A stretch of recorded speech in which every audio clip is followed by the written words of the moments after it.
ለልጆቻቸው ሙሉ ያላቸውን ሀብት አከፋፈሉና የቀረ ሀብታቸውን ፋውንዴሽን አቋቁመው እርዳታ ሰጪ ድርጅት አድርገውታል። በአለም ትልቁ የሚባለው ፋውንዴሽን ነው።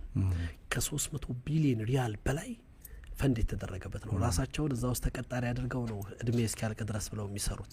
የዓለማችን ትልቁ ሀብታም ትልቁ የነገሳ ማዕከል ያላቸው ሰው ናቸውና ይሄ ሰውዬ በህይወታቸው ውስጥ በድህነት ውስጥ ያደጉ ሰው ናቸውና በህይወታቸው ውስጥ የገጠማቸውን ገጠመኝ ሲናገሩ ይገርመኛል። ሰውየው አሉ በህይወታቸው ትልቅ ሰው ናቸው። ወደ 80ዎቹ መጨረሻ 90ዎቹ ውስጥ ያሉ ይመስለኛል።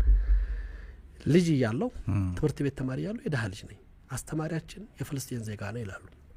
ሲያስተምረን የሆነ ፕሮግራም ላይ የሳምንቱ የረፍት ጊዜ በአመት የሚመጣ የልጆች የረፍት ጊዜና መዝናኛ ፕሮግራም አለ። ለዛ አንድ ብር ክፈሉ ተባለ። 1 ብር መክፈል የሚችል ቤተሰብ የለኝም። ያንን ሁሉም ልጆች ተማሪዎች ከፈሉ፣ እኔ ብቻ ቀረዋል። በጣም ልቤ በህይወቴ ተሰበረ ይላሉ። ያችን 1 ብር ባለማምጣቴና የልቤ መሰበር አይቶ ያስተማሪ ሊያግዘኝ ፈለገና ግን በቀጥታ ማገዝም ደግሞ እኔን ማሳነስ እንዳይሆን ተሰምቶት ጥያቄ ጠይቃለሁ። ለዚህ ጥያቄ መልስ የሚሰጠኝ ልጅ 1 ብር ሸልማለሁ አለ። ቀላል ጥያቄ ጠይቀኝ፣ ጥያቄውን እኔ መለስኩለት፣ 1 ብሩን ሰጠኛሉ። እዛ ፕሮግራም ላይ ተቀላቀሉ። በህይወቴ እንደዛን ቀን ተደስቻ አላቅም ይላሉ። አላህ ነገሮችን ለወጣ፣ ሀብት መጣ። ሀብት ሲያገኙ የሰው የመጀመሪያ የፈለጉት ያን አስተማሪ ነበር። ያስተማሪ የታለ ብለው ሲሉ ጅዳ ውስጥ ነው የሚኖረው፣ ጡረታ ወጥቷል፣ ኑሮ ተበላሽቶበታል።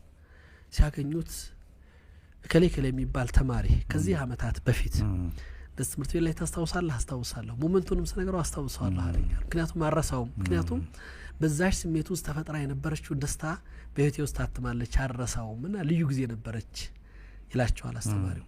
እኔ ለዛች ላደረክልኝ ውለታ ሙካፋ ለዛች የምትሆንልኝ ምንድነው ለውለታ መልስ ለመስጠት ትንሽ ነገር አዘጋጅቻለሁ እና ና ተቀበለኝ ይሉታል። ወስደው ጅዳ ላይ አለ የተባለ ትልቅ የሀብታም ሰፈሩ ዘመናዊ ቪላ፣ ይሄ ቤት ያንተ ነው አሉት። እዛ ቤት ዘመናዊ መኪና ተቀምጧል።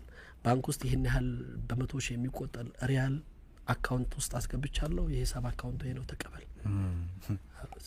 ሰውየው በጣም ነው የደነገጠው። ለ1 ብር ይሄ ሁሉ ዋጋ አላቸው። ያቺ 1 ብር በህይወቴ የፈጠረችልኝ ደስታ ይሄን ያክል ቢሊየን አግኝቼ ዛሬ ደስታ የለኝም አሉት። ያቺ ደስታ ዛሬ አላገኘኋትም። ለዛ ደስታ ደግሞ ምክንያቱ አንተ ነህ። ይሄ ደግሞ ፈጣሪ ነው።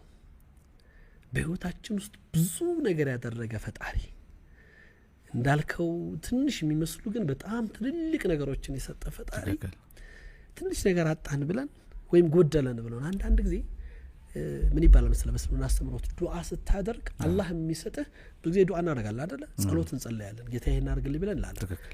ፈጣሪ ግን የሚያደርግልን እኛ የጠየቅነውን ሳይሆን ለኛ የሚጠቅመውን ነው የሚያደርገው። ልዩነቱ የዱዓ ባህሪ